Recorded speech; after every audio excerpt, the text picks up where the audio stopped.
گەرمەگەشتنی سڵاوی خۆم و هاوکارانم لە ستۆدیۆی ڕۆژهەڵاتی و پێشکەش دەکەم بە هەموو بنەرانی خۆشەویستی ڕۆژهەڵاتی بە تایبەتی بەرنامەی تاوەڕەکەن. لەم بەرنمەیەدا دەمانهەوێت لە ڕوانگەی دەروونناسی کۆمەڵایەتیەوە دیاردەی خەمۆکی یان دێپرسیۆن لە نێوان ژناندا و بەتایبەت ژنانی ئێرانی و کورد بخەینە بەرباس. خەمۆکی یا دێپرسیۆن دەتوانرێت بەسە بکرێت بە هەستکردن بە خەمباری، دڵتەنگی، بەدبەختی و بێچارەیی و هەستکردن بە پارامۆشکاری و بێهیوایی. زۆر بەمان هەز بەم حاڵەتە دەکەین لە ساتێکیا ساتانێکی تر لە ژیانماندا، بەڵام تەنها بۆ ماوەیەکی کەم و درێژە ناکێشێت. خەمۆکی تند و ڕاستەقینە بریتیە لە کێشەی مەزاجی مرۆڤ کە تێیدا هەست دەکات بە خەمباری، گومبوون، تووڕەیی و بێهیوایی لە هەموو ڕۆژێکی ژیاندا بۆ ماوەیەکی درێژخایەن. ئەوەی لێرەدا گرنگە ئەوەیە کە خەمۆکی ئەگەر وەک ئەوەی کە باسمان کرد تەنها لە ئاستی خەمبارێکی کورد ماوەدا تووشی هەر تاکێکی کۆمەڵگا بێت، ئەمە دیاردەیەکی نامۆ و زۆر سەیر و عەجایب نییە. بەڵام ئەگەر چینێکی کۆمەڵگا بە ڕێژەیەکی بەرچاو بۆ ماوەیەکی درێژخایەن تووشی ئەم حاڵەتە ببن، ئەوە ئیتر دیاردەیەکی ئاسایی نییە و دەتوانرێت وەک نەخۆشیێکی کۆمەڵایەتی و قەیرانێکی بەربڵاو چاوی لێ بکرێت. هاوکاران و راپۆرتێکان ئامادە کردووە لەسەر تاریفی خەمۆکی و نیشانەکانی ئەم دیاردەیە.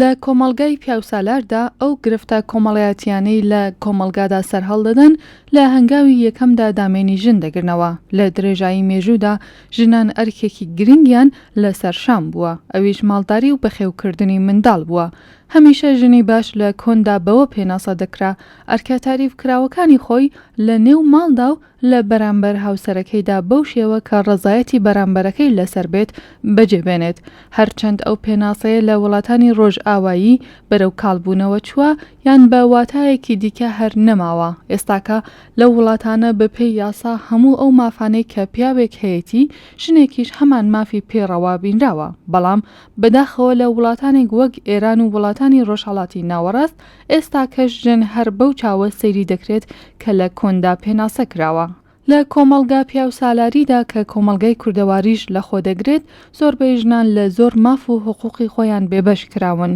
ڕێگەی خوێندن و خۆپێگەیاندنیان لێدەگیرێت و بە جێگەی خۆپێگەیاندن و کارکردنیان لە دەرەوەی ماڵەوە ئەوە لە چوارچێوەی چواردیواریەک ژیانیان بەسەر دەبەن و ڕۆڵی زۆربەی ژنان دەبێت بە ئەو ئەرکانەی کە لە چوارچێوەی ماڵدا پێیان دەستپێردرێت کە بەردەوام تا کۆتایی ژیانیان ئەو دەورە دووبارە دەبێتەوە و تەنانەت ئەو بەشەی لە ژنانیش کە لە کۆمەڵگا و خوێندنگا و دەرەوەی ماڵدا بوونیان هەیە بە هۆی گوشاری جۆراوجۆر و لەوانە دەستدرێژی و بێمافی و هەڵاواردنی جۆراوجۆر سەختێکی دەرونی بەردەوام لەسەر ژیانیان و کاریگەری نەرێنی لەسەریان دادەنێت. لەم بارودۆخەدا زۆربەی ژنان بەو هۆکارانەی کە باسمان کرد تووشی نەخۆشی خەمۆکی دەبن. خەمۆکی دەبێتە هۆی گۆڕانیان لادانی دیدی ئەو کەسە بۆ خودی خۆی و ژیانی و کەسانی دەوروبەری. بە واتایەکی تر کەسی خەمۆک ڕەشبینە بەرامبەر بە هەموو شتێک و زۆر نەرێنیە بەرامبەر بە هەموو ڕووداوێک و ناتوانێت وا وێنا بکات کە هەر ڕووداوێک کێشەیەک یان هەڵوێستێک بە شێوەیەکی ئەرێنی چارەسەر دەبێت. لە خەمۆکی حەد و ڕاستەقینەدا ئەو کەسە لەوانەیە هەست بە 5 یان زیاتر لەم نیشانانە بکات. هەستکردن بە دڵتەنگی زۆربەی کاتەکانی ڕۆژ، هەستکردن بەوەی وەک جاران تاموچێژ لە ژیان یان شتە خۆشەکانی ژیان ناکات، بێبڕشتی و بێهێزی و زوو هەستکردن بە ماندووبوون، تێکچوونی خەو، زیاد یان کەم نووسن، تێکچوونی ئارزووی خواردن زیاد یان کەم، هەستکردن بە گوناه یان ڕەفتارێک لە ڕابردوو ئەنجام داوە، هەستکردن بە تەنیا دانیشتن و گریان، نیشانە جەستەییەکانی وەک سەرێشە، پشت ئێشە، قەبزی، کەمبوون یان زیادبوونی ئارەزووی سێکسی، دڵە ڕاوکێ، ڕاڕایی و ئالۆزی، خاو قسەکردن و خاو جوڵان، حەزی مردن یان بیرکردنەوە لە خۆکوشتن. لەم نیشانانەدا کە ناومان برد، 3 نیشانەکەی یەکەمیان پێیان دەوترێت نیشانە گەورەکان و مەرج نییە هەموو نیشانەکان هەبن بۆ دەستنیشانکردن، بەڵام گرنگە هەندێک لەم نیشانانە بۆ ماوەی 2 هەفتە یان زیاتر بەردەوام دەبن.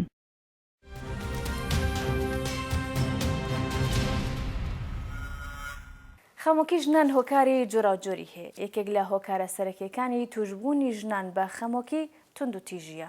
ڕێکخراوی نەتەوەی گرتوەکان لە کۆبوونەوەی گشتی خۆیدا لە ساڵی 1993 بەم شێوەیە پێناسەی توندوتیژی دژی ژنانی کردووە.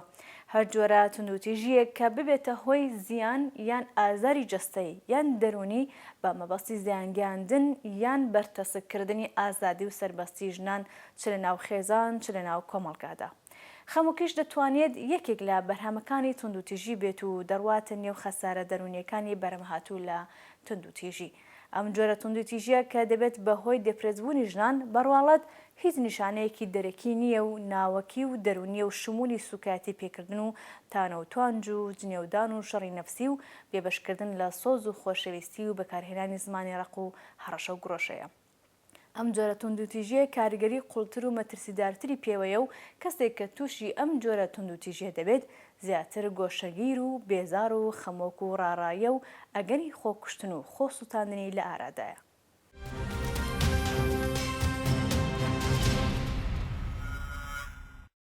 توندوتیژی دیاردەیەکی شاراوە و نادیار نییە، بەڵکو جیهانیە و تایبەت بە شوێنێک یان وڵاتێک یان کشوەرێک نییە و لە هەر شوێنێک ژن هەبێت توندوتیژیش هەیە، جا چ بە شێوەی نهێنی بێت یان چ بە شێوەی ئاشکرا. توندوتیژی سنووری نییە، ژنان چ لە ماڵەوە بن چ لە دەرەوە بن، چ خوێندەوار بن چ نەخوێندەوار، چ دەوڵەمەند بن چ هەژار، چ بەڕێوبەر بن چ فەرمانبەرێکی سادا، چ جوان بن چ ناشیرین، هەمیشە بە شێوەیەک لە شێوەکان تووشی توندوتیژی جەستەیی یان دەرونی یان سەکسی دەبنەوە. توندوتیژی دژی ژنان دیاردەیەکی جیهانیە کە کۆمەڵێک تایبەتمەندی کللتوری و کۆمەڵایەتی و قەومی و سیاسی و ئابووری لە پشتە. هەڵبەت بەو پێیە توندوتیژی دژی ژنان زەمەن و شوێنی تایبەتی نییە و هەمووی کۆمەلگای مرۆڤایەتی چ بە کۆمەلگای پێشکەوت و چ بە کۆمەلگای دواکەوت و دەگرێتەوە. ژنان لە کۆمەلگای مرۆڤایەتیدا لە لایەن باوک و مێرد و برا و کوڕ و مام و خاڵ بەرەو ڕووی توندوتیژی دەبنەوە.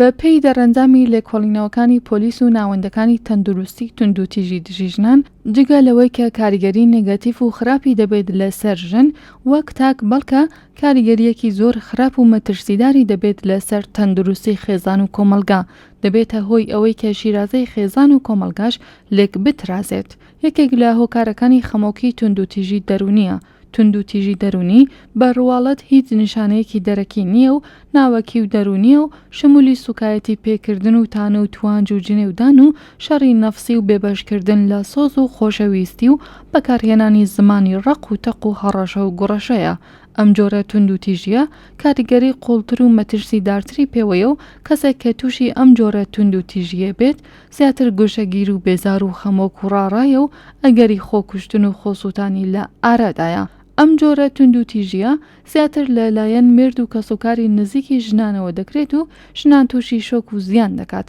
دەستدرێژی سەکسی و دووگیانبوونی زۆرە ملێ و لەباربردن و هەتت لە خۆ دەگرێت. توندوتیژی خێزانی باوترین شێوەی توندوتیژیە بە دژی ژنان کە تێدا کچان و ژنان بە کۆمەڵێک بیانووی پڕوپوچ و دواکەوتوانە بەرەو ڕووی توندوتیژی دەبنەوە. دڵپیسی، ڕازیلی، دوو هۆکاری سەرەکین و هەندێک جار نەزۆکیش دەتوانێت هۆکارێک بێت بۆ توندوتیژی دژی ژنان. گیرۆدەبوونی پیاوان بە مادە سڕکەرەکان و ئیش نەکردنی پیاوان و تووڕەبوون و ناهۆشیاری پیاوانیش خۆی هۆکارێکە بۆ توندوتیژی. هەموو ئەم جۆرانەی توندوتیژی کە دژ بە ژنان ئەنجام دەدرێت لەلایەن ژنانەوە جگە لە بێدەنگی پەرپەرچێکی دیکەی لێ ناکەوێتەوە. زۆربەی کات ئەو ژنانەی کە توندوتیژیان لەگەڵدا دەکرێت حەز ناکەن یان باشتر وایە بڵێن ناوێرن سکاڵای خۆیان لای پۆلیس یان دەستگاکانی پەیوەندیدار تۆمار بکەن. هەر بۆیە ناچارن بێدەنگ بن چونکە ئەگەروانەکەن بەرەو ڕووی توندترین شێوەی توندوتیژی دەبنەوە و ئەگەری کوشتنیان لێ دەکرێت و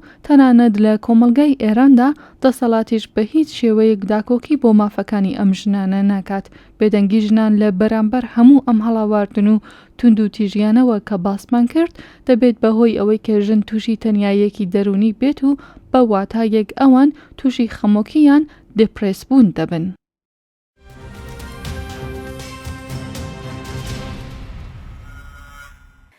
ئێمە هەرجارە لە ڕاگەاندنەکان و هەواڵەکانداوە لە پێش چاوی خۆماندا شایەتی بینینی خۆکوژی ژنان یان لانی کەم هەوڵدان بۆ لە ناوبردنی خۆیان دەبینین. لەوانەیە خۆکوژی یەکێک لە خەسارەکانی کەمتەرخەمی بۆ چارەسەرکردنی نەخۆشیە دەرونیەکان و بەتایبەت خەمۆکی تاکەکانی کۆمەڵگە و بەتایبەت ژنان بێت و هەروەک بینیمان خەمۆکی دیاردەیەکی مەترسیدارە بۆ سەر ژیانی ژنان و سەلامەتی کۆمەڵگا بەگشتی. بەپێی زانستی دەروون ناسانەوە خەمۆکی ژوەک نەخۆشیەکی دەرونی ڕێگاچارە و دەرمانی خۆی هەیە و ئەگەر کەسی تووشبووە بەم حاڵەتەوە گرنگی بەرچە با چارەسەرکردنی بدرێت دەتوانێت پێش بە زۆرێک ڕووداوی دڵتەزێن و قەرەبوونەکراوە ماڵوێرانکار بگرێت. دەروون ناسەکان بۆ چارەسەرکردنی ئەم دیاردەیە چی دەڵێن؟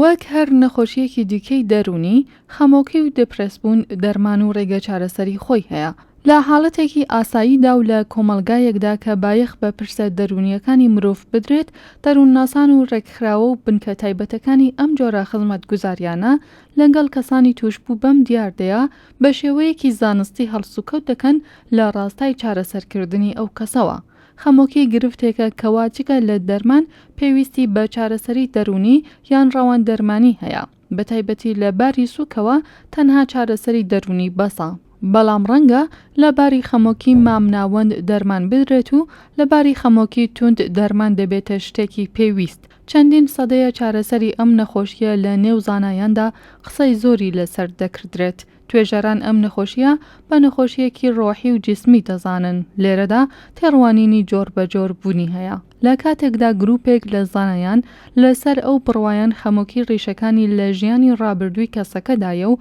بۆیە وەک نەخۆشیەکی ڕۆحی دەیناسین، گروپێکی تر لەسەر ئەو بڕوایان ئەم نەخۆشی لەشە و بەهۆی ناتەواوی کردارە فیزیۆلۆجیکیەکان لە بەشێکی تەندروستیدا ڕوودەدات. ئەم جەدەلە ڕۆڵێکی گرنگی لە چارەسەری نەخۆشی خەمۆکیدا هەیە. لە ئەڵمانیا لە زۆربەی کاتەکان خەمۆکی سوک و مامناوەند چارەسەری دەرونیان بۆ دەکرێت و بۆ خەمۆکی زۆر قورس چارەسەری دژە خەمۆکی بەکاردەهێنرێت. لێرەدا ڕۆح و لەش وەکو دوو ڕووی یەک دراو لە بەرچاو دەگیرێت کە ڕیشەی لە شێوازی ژیان و هەروەها کۆمەڵەی جینەکانی کەسەکەدا هەیە. کردداری ئەم جینانە و کارلێکەکانیان کاریگەری لەسەر ڕژێنەکانی تەندروستی دادەنێت. پرۆفسۆر ئۆرلیش هێگل بۆ ئەو کەسانەی تووشی خەمۆکی دەبن پێشنیار دەکات سەرەتا لە تەنهایی بێنە دەرەوە و تێبکۆشن لەگەڵ ئەو کەسانەی کە ئازاری هاوبەشیان هەیە پەیوەندی دروست بکەن. کەسی توشبوو بە دوو شێوە دەرمان دەکرێت. چارەسەری ڕەوانی کە ئەمە بەشێکی لە لایەن دەوروپشتەکانی کەسی توشبوو یان ڕۆشتن بۆ لای دەروونناس ئەنجام دەدرێت. ڕۆشتن بۆ شوێنە گشتیەکان، سەفەرکردن و گرنگیدانی کەس و کار، وەرزشکردن و هەتت. پێدانی ڕێنمایی لە ڕێگەی کەمکردنەوەی ئازاری دڵتەنگی، کەمکردنەوەی ئەو هەستە بێئومیدیەی هەیەتی، جگەلەوەی چارەسەری بەپەیبردن، بیرکردنەوەی ڕەشبینی لادەبات، وێنەی بەرامبەر خۆی دەگرێت و وەک لابردنی هەستکردن بە کەمی و هەست بە گوناهکردن، هەروەها یارمەتی کەسەکە دەدات بزانێت چ شتێک لە ژیان گرنگە و چۆن ئامانجی پۆزەتیفانە لە ژیان دروست بکات. چارەسەری لە ڕێگای چارەسەرکردنی گرفت یارمەتی کەسەکە دەدات کەوا ئەو لایەنانەی ژیانی بناسێتەوە کە فشاری زۆر دروست دەکەن و هەوڵی چارەسەرکردنیان بدات. چارەسەری بە دەرمان کە هەمان دکتوری دەروونناس بۆ نەخۆشەکەی دەنووسێت، ئەم شێوە دەرمانە یارمەتی کەسەکە دەدات بەسەر گرفتە جەستەییەکانی خەمۆکی زاڵ بێت وەک خەو، خواردن، جوڵەکردن، ژان، بەڵام بەبێ ڕێنمایی یان چارەسەری دەرونی ناتوانێت 100% هەموو کێشەکان لابەرێت. ئەوەی کە باس کرا ڕێگە چارە ستاندارد و گونجاوەکانە کە لە کۆمەلگا پێشکەوتووەکاندا بۆ یارمەتیدان و چارەسەری نەخۆشینی خەمۆکی کەڵکیان لێوەردەگیردرێت. بەڵام ئایا لە کۆمەلگایەک وەک کۆمەلگای ژێر دەسەڵاتی ئاینی وەک ئێران ژنان دەتوانن لەم بژاردانە کەڵک وەربگرن؟ ئایا زێهنیەتی پیاوسالار و ئاینی ئەم گرنگیانە بە ژنی ئەو کۆمەلگایە دەدات؟ ئایا نابێت ڕۆڵی ئاین، کەلتور، دەسەڵات، دابوونەریت و هەژاری و نەخوێندەواری لە دروستبوون یان چارەسەری خەمۆکیدا ڕەچاو بکەین لەسەر ئەم بنەمایە و بەرچاوکردنی دۆخی ژنان لە کۆمەلگای ئێراندا و هەروەها کوردستاندا بەداخەوە نەک هەر لە ڕاستای چارەسەری گرفتەکانی دەرونی و جەستەیی ژنان هەنگاو هەڵناگیردرێت، بەڵکو ڕۆژ بە ڕۆژ ڕەوانی ژنی ئێرانی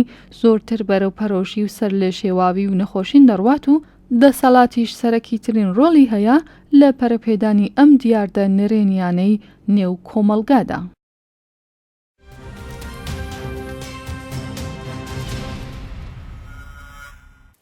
ئەوەی کە بینیمان ڕێگاچارەکانی دەرمان و پێشگرتن لە خەسارەکانی خەمۆکی بوون. ئەم ڕێگەیانە لە هەموو کۆمەڵگایەکی خاوەن حکوومەت و سیستمی بەرپرسیاردا کەڵکیان لێ وەردەگیرێت. بەڵام لێرەداوە ئەو پرسیارە دێتاراوە کە لە کۆمەلگایەک وەک کۆمەلگای ئێران کە دەسەڵاتی حاکم هیچ هەوڵێکی ئەو تۆی نەداوە بۆ پێشگرتن بە خەسارە کۆمەڵایەتەکان و چارەسەرکردنی ئەم دیاردانە، ئایا ڕێگاچارە چییە؟ فەرهەنگ و کولتوری هەر کۆمەلگایەک بەپێی باوەڕی دەسەڵاتدارانەوە دادەڕێژرێت. دەسەڵات دەتوانێت لە ڕێگەی سیستمی پەروەردە و میدیا و بنکە و ڕێکخراوە دەوڵەتەکانەوە هەموو هۆکارەکانی چەوسانەوەی ژنان و توشبوونی ئەم ڕەگەزە بە نەخۆشیە دەروونیەکانەوە چارەسەر بکات. بەڵام دەسەڵاتێک لە چەشنی دەسەڵاتی پیاوسالاری کۆماری ئیسلامی بەردەوام هەوڵ دەدات لە ڕێگەی پەرەپێدانی کولتوری دژەژن ڕۆژ لە دوای ڕۆژ بە پەسەندکردنی یاسای دژەژن پەرە بە سەرکوت و سەرکۆنەکردنی ژنان چ لە باری جستایی و چ لە باری دەرونیەوە بدات. بۆ تاوتوێکردنی زیاتری باسەکەمان میوانداری بەڕێز دکتۆر ناسری سیمایی دەروونناس و لێکۆڵەری بواری دەروونناسیمان کردەوە بۆ ئەوەی کە باشتر لەم دیاردەیەواتە خەمۆکی وەیان دەپرێز بوون تێبگەین لە جەنابیان دەپرسینی خەمۆکی چییە بۆ بەتایبەت لە نێو ژنانی کۆمەلگای ئێراندا بە زۆری سەر هەڵدەدات. ئێمە ئاماژەیەکی گشتیمان بە هۆکارەکانی سەرهەڵدانی ئەم دیاردەیە کرد، بەڵام دەمانهەوێت بزانین بە ڕوانگەیەکی لۆکاڵترەوە لە کۆمەڵگەی ئێمەدا هۆکارەکانی ڕوودانی خەمۆکی لە ناو ژناندا چییە؟ خەمۆکی یا ئەوەی کە ئەفسوردەگی ئەتوانین بگین کە بارێکی تێکچوونی عاتفە و هەست و سۆزی مرۆڤە کاکە کە دەکرێت لە پۆلێنە لە حاڵەتێکی میزاج و حاڵەتێکی گرێدراوی کەسایەتی و پۆلێن بکرێت هەتا بارێکی اقتصابی کە بەهۆی شکست و ناکامی لە ژیانە حاڵەتێکی گۆشەگیری و بێهێزی ڕۆکاتە ئینسان تا نەخۆشیێکی ڕەوانی قورس نەخۆشیێکی دەرونی قورس کە زۆر ڕەنگە بڵێن ناسراوترین نەخۆشینی دەرونی ئەم سەردەمەیە لە سەر هەموو ڕووبەری گۆی زەوی. بۆیە تعریفی ئەوە گشتیمان بوو تقریبا وەکو لغەتنامەیی، بەڵام وەکو تعریفی علمیەکەی ئەوەی کە لە DSM-4 و لە پۆلێنی پزیشکی ئەوان پزیشکی قەزیەکە هەیە حاڵەتێکە لە ئەفکاری منفی، بیرروهێزری نەرێنی و هەروەها گۆشەگیری و کەنارەگیری عاتفی و سۆزداری و لە پەیوەندی کۆمەڵایەتیەکانە بە هەندێک نیشانەی پاشەکشەی جەستەیی و تێکچوونی باری خەو خواردن کە زیاتر لە 6 مانگ طول بکێشێ ئەمجار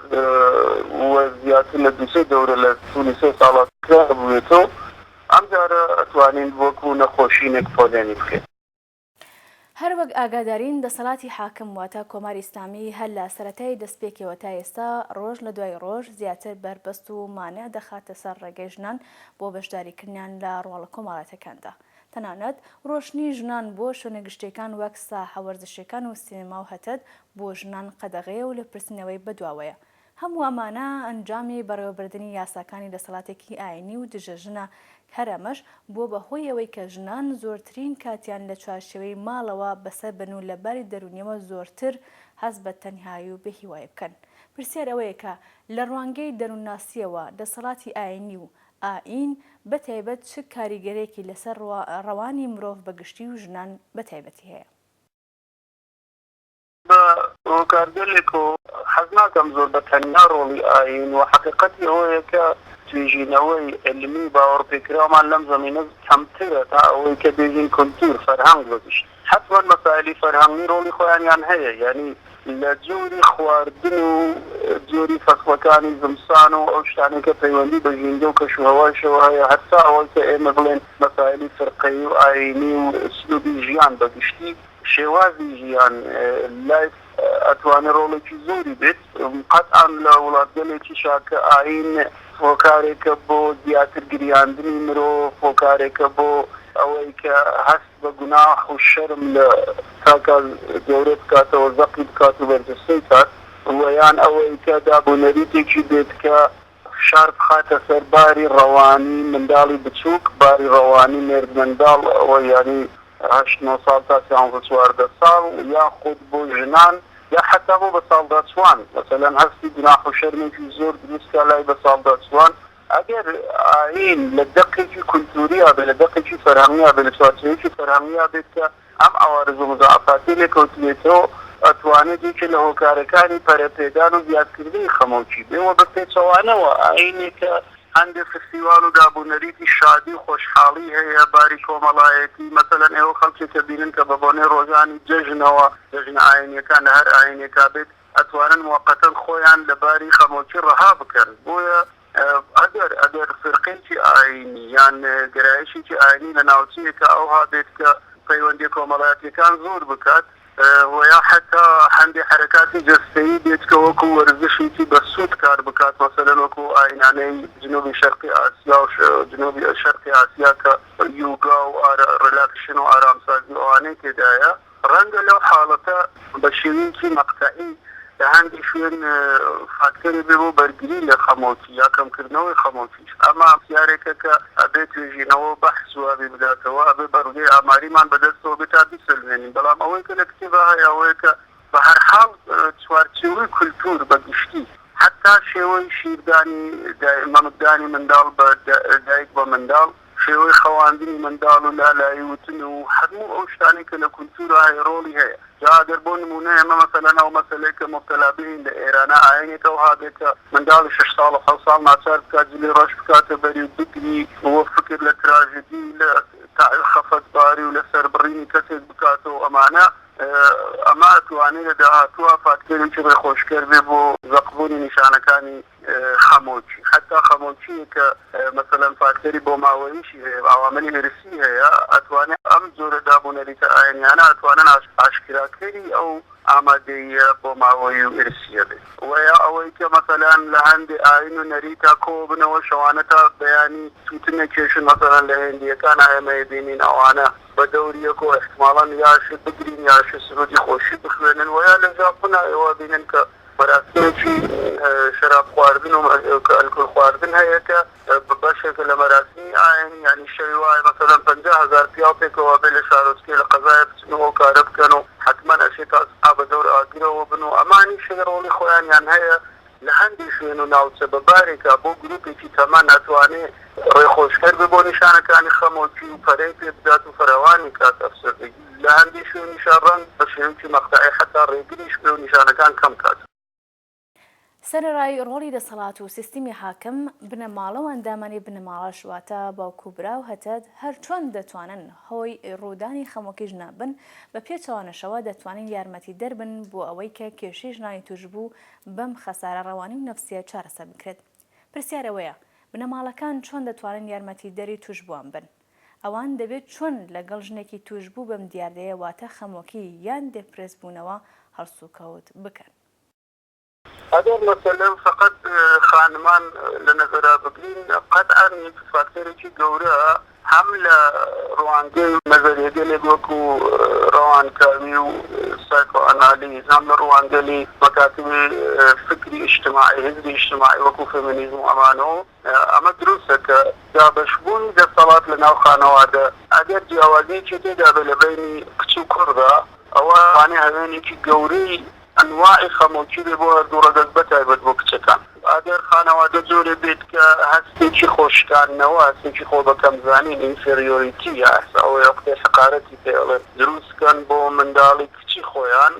وەیا بۆ ژنی خێزان ینی بەردەوام شکاندنەوەی تێدا بێت تەحقیری تێدا بێ مقایسە و بەراوردی تێدا بێت بە نەفعی کوڕ و پیاو حتما کچ و ژن ئەتوانن نیشانەکانی خەمۆکی لە خۆیان زیاتر نیشان بن و لە زۆربەی بەحث و تەحقیقێکە تایسە لە دنیا بۆ ئەم شتانە ئەنجام دراوە ئەو شتە ئاشکرا بووە و هەر لە هەوێنی نەزەریەگەلی ڕەوانکاوی دەروشیکاری ئەفرۆید و ئەدلەر و ئەوانە ئەم شتە هەیە قەتعاً ئەگەر فەرهەنگ یان جۆری هەڵسوکەوتی دایک و باوک یان جۆری پێکهاتەی خێزان مەسەلەن تاقە خۆشێکە لە بینی هەشت برا یان مەسەلەن هەشتنەوە خوشکن بە هەمویان برایەکیان هەیە مەجموعەی عالەمانە ئەگەر کارێکی وا بکات کە کچ یا ژن تۆزی زووتر لە حەدی پێویست بەلەوەی فکر و هۆشی بکاتە مەرحەلەی ئینتزاعی یعنی هۆشێکی کامڵ و زیرەکیێکی 16 ساڵانەی هەبێت بەر لەوە هەست بکات کە هەندێشت ڕێگرن لە ڕشتی ئەو ڕێگرن لە گەشە پێدانی هەندێشت خەریکن ئەیشکێننەوە هەندێشت خەریکە سەرزەنیشێکات ئەگەر ئەمانە ڕوو بدات ئەتوانین بگین خێزان یەکەم پێدەی ئەوەیە کە خەمۆکیەکی تایبەتی ژناندا چەکەینە بەسەریانە کچ و ژن وبيت قالوا كديتنا ونهاد الاجتماعيش أبينين لعرضي ورزش هنرا احتمال يجن یا کس زیاتر بۆ بازرگانی و بۆ لە شولار و جوانی ئەوانە بەکار بهێن ئەمیشە لە خایەنە فاکتۆر عاملێکی ئەفسردگی و شتە چما زۆر بینیمانە کە ژنانی هۆنەرپیشە و جوان و ژنانی وەرزشکار دوایی ئالودەی احتیاجی شت بوون یا خۆکوژیان کردە زۆریان بە جوانی مردوون و سەرنوشتێکی باشیان نەبووە چونکە هەر لە ئەوڵ و بەو چاوت یاد نیشان کردوون ئەمان لە خۆیان قەزێکیان گەورە کردێتەوە بەو شێوە هەڵیان سەنگاندووە بۆیە ئەتوانین بژین خێزان لە اجتماعیشە نەوعی ئیدارەی مەدرسەی کچانە کە مەسەلەن مەسئولێکی هەیە کە تون و تووڕە و زۆر گەرەێکی بێژێ من قدرەتم هەیە لە مەدرسە مەبیرەکە ژین دەیە پیا بێت نیشاتی 200 کچ تووشی گۆشەگیری پەراوێزی سەردانەواندن ئەکات وەیا ئەوانەی کە لە ئاین و لە کولتورە هەیە کە بە عام ژین ئەبەسێتەوە ژین بە هاوڵاتی لە دووسێ دادەنێت هاوڵاتی لە سێ چونکە خۆی لە خۆیان کۆمەڵگەی ئێمە تبعیدی نژادی ومانەی تێدایە تبعیدی تەبەقاتی تێدایە یعنی تەبەقەی سەرمایەدارمانێ تەبەقەی کارگێرمانێ نژادی سپیمانێ نژادی ڕەشمانێ ژن حتى نابێت زۆر لە زۆربەی ئەم کۆمەڵگانە نابێت هاوڵاتی لە سێ چونکە ئەو دوانە پێشتر تهدید کرا ئەم پێی لە سوەمیشە قەرارێک یعنی ژنی مەسەڵەن ژنێکی تەبەقەی سیاپوسێەوە لە ئەفریقا جنوبیا پێشتر لە نەزەراگرن یا ژنی مەسەڵەن کەسێکی سنی ئیسە لە وڵاتێکا کە حکوومەتی شیعی هەیە بەعام ئەوانە هەیە ژنی تەبەقەی کارگەرێکە لە وڵاتی سەرمایەداری ئەوە هاوڵاتی لە سێ حتمما ئەمانە بە شێوەی لە شێوەکان ئەبێتەوە ئەوە کە نیشانەکانی ئەفسردگی و خەمۆکی بە شێوەیەکی بەرجستە هەر 5 ساڵ 10 ساڵ جارێک تەشەنی زیاتر بکات شارێکی زیاتر بخاتە سەر لایەنی ڕەوانی و دەرۆنی ژن و کچ و قەزیەکە لە ئەسڵ هەموو کێشەکە بە زیانی ئەوان یەکلا بێتەوە. بەم شێری مامۆستا هێمن کوتەی بە بەرنامەی ئەم جارەمان دێنی. ڕۆژی بەختی هەر لە ژێر هەورێکی ڕەشدا لاوی کورد تاکو ڕوخساری کچی شاری لە پێش چاوان ونە نایەڵێ گۆشەی برۆکەت دەرکەوێ چارشێوەکەت ئەی لە دەست ئەو چڵکە هەورە مانەی مانگرتنە چۆن دەبێ سەربەزگەلی ژێردەست کە کچ دابەستە بێ بەس نەبێ ئەو کۆیلەتی و ئەو کچ لە ژوور دابەستنە دەرکی داخستۆ لە تۆ بابەتکەتی دەرکی نییە دەرکە داخستن لە تۆ دەرکی هۆمید داخستنە هەر شاد بن.